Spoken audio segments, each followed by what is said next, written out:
Hey, what's up guys, welcome back to my channel, and today I'm going to be ranking all of the Robtop levels from worst to best.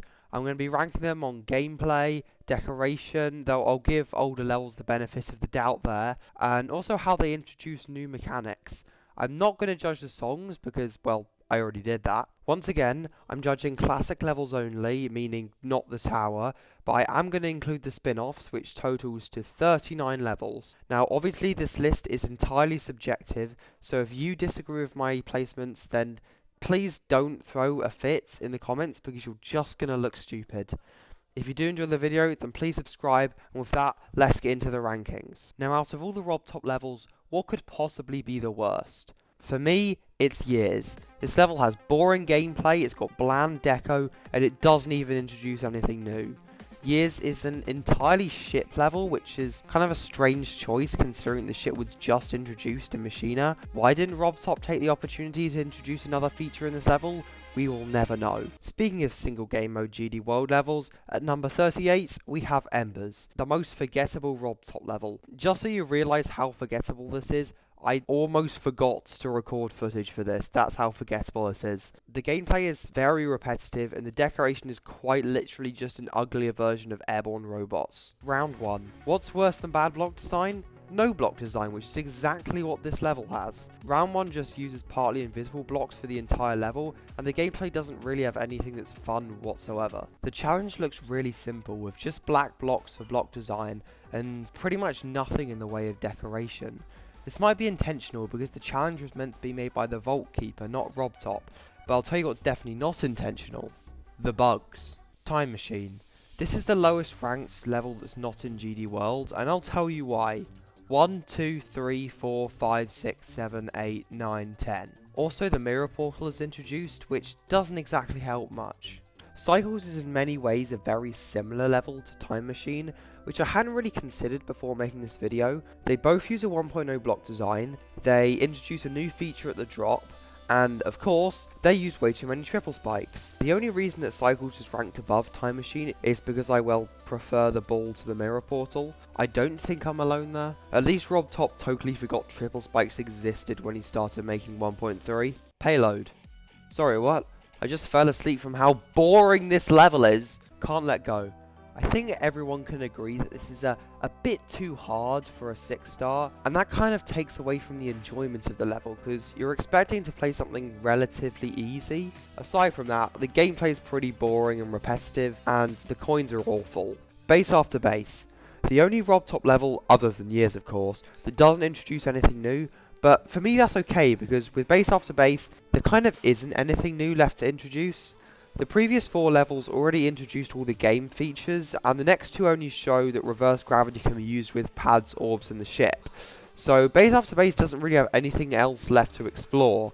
I can't excuse the coins though. Monster Dance Off.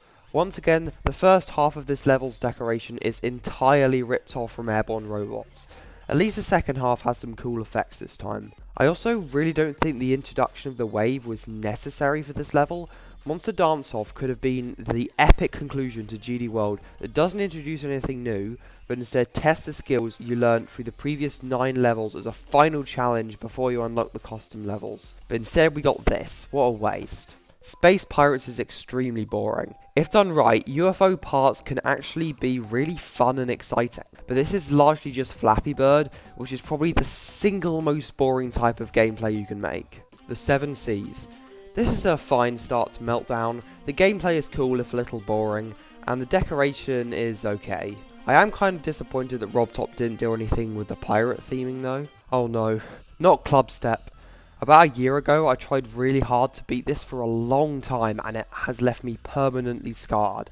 I eventually gave up after dying to 89%, 5 times. However, the introduction of invisible blocks and fake spikes is done really well. The first invisible blocks were in a section where they're the only way you could possibly go, making it clear what you have to do. Fake spikes were introduced even better as well, appearing as decoration on this first Club Step monster, so you kind of automatically put together that they aren't real. Speaking of Club Step monsters, what a classic. Frontlines.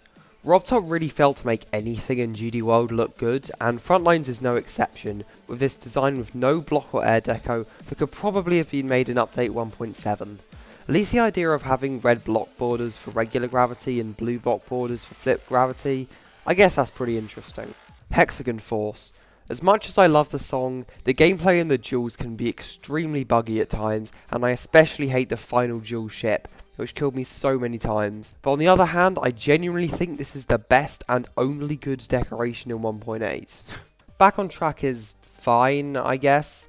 The introduction of the jump pad works well, and the gameplay is fairly fun, but other than that, it's just a generic easy 1.0 level. Knockham has some really cool and creative deco, with some really good use of camera work for all the way back in 2017. That one triple spike at 60% is really annoying though. Beast Mode. This is honestly just a slightly better looking version of Back on Track, uses some generic 2.0 deco, but other than that it's just Back on Track compressed down to 30 seconds. Dash. Machina. This is probably the best decoration in GD World, which I know doesn't mean a lot, but the inverted colour effect in the first half is pretty cool, and the introduction of the ship is easy and readable. Striker. I honestly have no clue why I like this level. It is boring payload style deco, there's loads of triple spikes, and it has a mirror portal. Everything here is set up for me to absolutely hate it, and yet for some reason I like it. Striker has this weird charm I can't quite put my finger on, that somehow manages to get it all the way up here. Not bad, but seriously Rob, don't put player colours in a hell-themed level! Also, why is this hell-themed? Once again, it would be so much better if the level's theme reflected the name. For me, Dryout is the most forgettable Robtop level. I don't know why, it just is. The gameplay isn't that interesting, but it does spice up with some new ideas, and the introduction of flipped gravity makes sense, or at least as much sense you can make if you're going upside down for the first time. Electrodynamics. I love the intense atmosphere this level has. It really works well with the song and the introduction of the speed portal. However, the level is rated insane and it is definitely more easy demon difficulty. This does make you to expect the gameplay to be easier than it is and sort of ruins the playing experience. Similarly, Power Trip is a really intense atmosphere all the way through, using triple speed for the vast majority of the level, and it really complements the song well to make an exciting and fun level. X-Step is the first ever level to use non-1.0 blocks, which was a really good idea on Robtop's part and opened the gateway to decoration really being an important part in level creation, and I don't think this level gets enough love for that.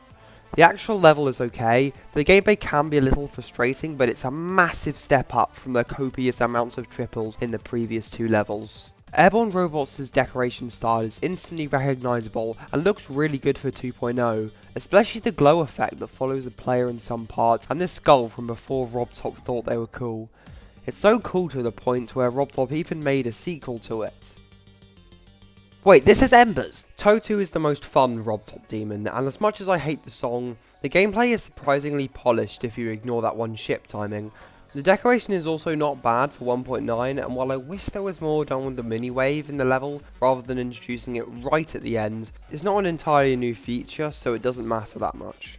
I've gotta say, for how ugly and unsight readable most early 2.0 levels are, Deadlocked and Geometrical Dominator are surprisingly fun and well put together. We'll get to Geometrical Dominator later, but Deadlocked has some really clean decoration, but my one problem with it is the second wave at the drop, which is a massive difficulty spike. Despite the rest of the level being about easy to medium demon, this seems like it would be more at home in a hard to insane demon. Other than that, the boss fight is cool, and I find the ship at the second drop actually kind of readable unlike most people. This ship can go to hell though. Entering the top 10, we have Polargeist. The introduction of the orb is about as good as you could make it, with some extra help text if you get confused by it, which is pretty common because you're jumping in midair and that's probably a confusing mechanic to get straight away. The gameplay is also really fun without anything too unreadable. Jumper. This was the original last official level back in GD 1.0, and it does a really good job of combining all of the previous levels to make a final challenge of the official levels. The pillar structuring is a cool idea that makes almost any part of the level instantly recognisable, and the rainbow background works well with the overall mood of the level. Clutterfunk is a lot harder than you expect it to be, and is generally considered to be harder than most of the 12 stars. But once you get past that, the level is really fun. The introduction of the mini portal is done super well and the whole thing flows really nicely. Great job. Theory of everything. Having a recurring gimmick throughout your level can really give it personality, and that's exactly what Theory of Everything does. The level has a total of 5 pick-up path sections, and lots of other fakes and places where you can go multiple ways. This adds up to a very memorable level with fun gameplay and pretty good deco for its time. And the background turning red when you pick the wrong path is just the icing on the cake. Press start is great, what can I say? The gameplay is really fun and readable, the boss fight is a really interesting concept for an easy level, compared to the only other Robtop boss fight in Deadlocks, and the decoration style is executed really well. Electro Man Adventures. A 2.2 retro level followed by a 1.6 one. Everyone loves this level because it looks insane for update 1.6, and the gameplay is also really fun. My one problem with Electro Man is the introduction of the breakable block. It's used in one section at the start, and then never seen again, until Auto 2, but that's not important. If the breakable block was even used in a couple more sections, the introduction would have seemed so much more meaningful. Still a great level nonetheless. Blast processing has no mini or speed portals, which allows for the level to feel a lot calmer compared to a lot of the previous levels. The introduction of the wave is very well done, starting off with an easy open section and then ramping up the difficulty later on. This is also the easiest level since, well, Jumper really, which makes the level very replayable and fun, rather than what was happening before, where Robtop was just trying to make each level harder than the last one. Finger Dash was the final official level for 7 whole years, and it did an amazing job of it. Despite introducing 4 orbs, a red pad, and the spider game mode, Finger Dash somehow manages to space them all out, and apart from the purple dash orb, which is a bit confusing, it's not at all overwhelming, which it very easily could have been. The gameplay is also really good. Stereo Madness. This is probably the best introductory level we could have asked for. The whole level has a calm and slow feel, which is great for helping new players learn the basics of the game. There's lots of free space to jump around, I mean, look how much jumping I'm doing. But it still ramps up in difficulty towards the end, so the level is still fun to go back and replay if you're more experienced. But there is still one level better than it. There can only be one winner, one masterpiece, one level to conquer all levels. Geometrical Dominator. For a level that came out in 2.0, when most of the community was making stuff like this is truly amazing.